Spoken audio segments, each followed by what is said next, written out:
This week on Jersey Matters, the Delta variant of COVID-19 is in New Jersey. We get the latest from one of the top doctors at Rutgers University. The Red Cross is sounding the alarm about a critical blood shortage in New Jersey caused by the pandemic. A warning about 4th of July fireworks from the New Jersey State Fire Marshal. And a swiveling beach chair? Yep, it was invented in New Jersey.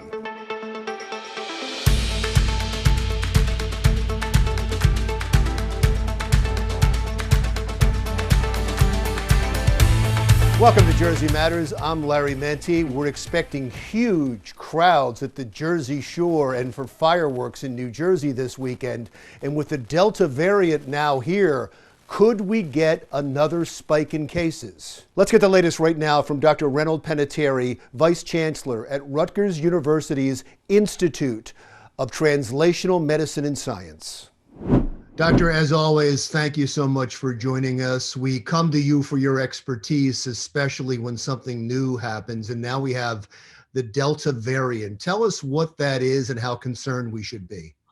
Well, the Delta variant is really originated in India, and it has a transmission effect that it is more infective than the wild type or the Gamma. The Gamma is the Brazilian variant.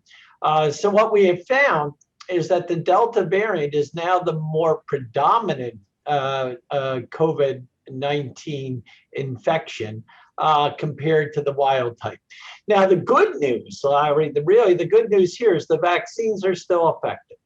And what we're still seeing, despite the Delta variant being more prevalent, is that actually we're seeing less infections resulting in emergency room visits, hospitalizations, ICU, and death. So this is really good news. So what does it mean to the individual? Well, not much. There's still potential that people who get vaccinated won't be completely protected. So if you develop symptoms reminiscent of COVID-19, it's important to get tested. They're saying that younger people are getting the Delta variant. Is that because they're more susceptible or just because the older population is getting vaccinated?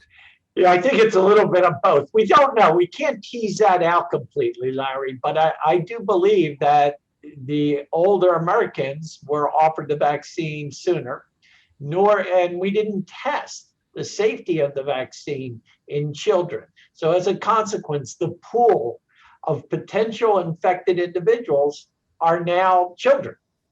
And so the Delta virus will seek a host that is vulnerable, and the vulnerability will be in the children.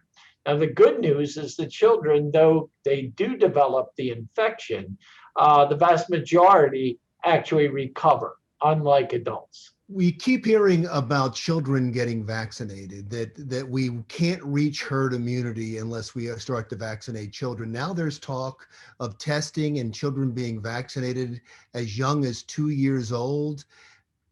Is that a good idea? Well, again, the virus will seek hosts. It doesn't discriminate. Gender, age, it will seek a host. And if the adults can't be infected, then the children are going to be more vulnerable. I think the vaccine is safe, although more studies have to be done to demonstrate that. We have seen an uptick of myocarditis, that is an inflammation of the heart, in some adolescents who have been vaccinated. But if you look at the incidence of that, it's very, very low. It's also that other viruses can cause myocarditis too. So my sense is much like we do with measles, mumps vaccines, pertussis vaccines, we need to cover people who are vulnerable. And that means vaccinating children. So I think we need studies to demonstrate safety. As soon as we demonstrate safety, we need to vaccinate. You just compared it to many vaccines that are mandated to go to school. Should this be mandatory to go to school? I think for us to be most effective, we will need to have children vaccinated so that they can be social, can get socialized in their schooling. I think it's very, very important. Do we compel people to do it? Now that's a philosophical and ethical issue that is beyond my bandwidth. Doctor, let me interrupt you for a second, because we do compel people to take certain vaccines. We do compel people to get the measles vaccine, except for religious exceptions, to go to school. So it wouldn't be that unusual for us to say you need to get the COVID-19 vaccine. No, there's precedent, Larry. There's absolute precedent. And that precedent has almost eliminated some of these viral infections. So I'm a proponent for it. I think the sooner everyone's vaccinated, the sooner we get back to the new normal, which means kids are in school. What is herd immunity? Have we ever figured that out?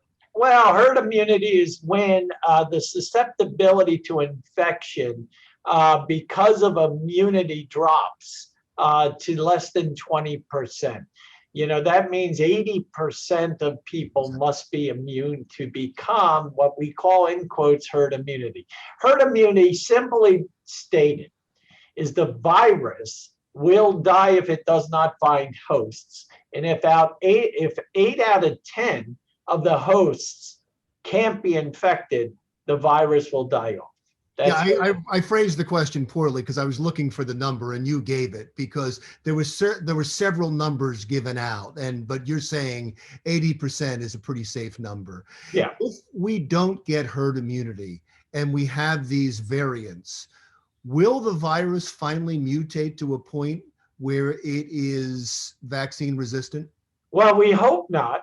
But we do know that viruses have the capability of mutating. So, we don't have an answer for that. We know, for example, the flu had the flu virus, the flu vaccine has to be changed yearly. We're hoping that isn't going to be the case for SARS-CoV-2. That is the causative agent of COVID-19. But we can't be positive.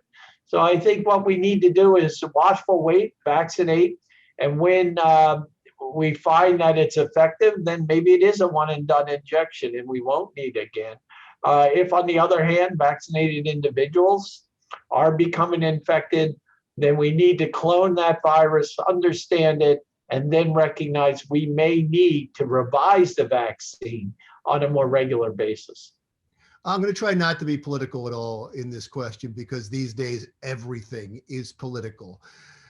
There's two theories out there. One, that this virus was manipulated through gain-of-function research in a Wuhan lab. And there's another theory that it just occurred naturally.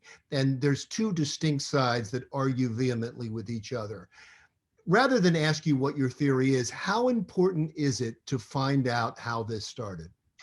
Well, I think it has implications as to how do we prevent this from occurring again. If indeed this was a test tube virus, then the rules of engagement would be we're responsible and we could take steps to prevent this from ever happening again. On the other hand, if this was a wild type virus that grew out of just mutations, then given that, we would expect this virus to mutate yet again and potentially cause another pandemic.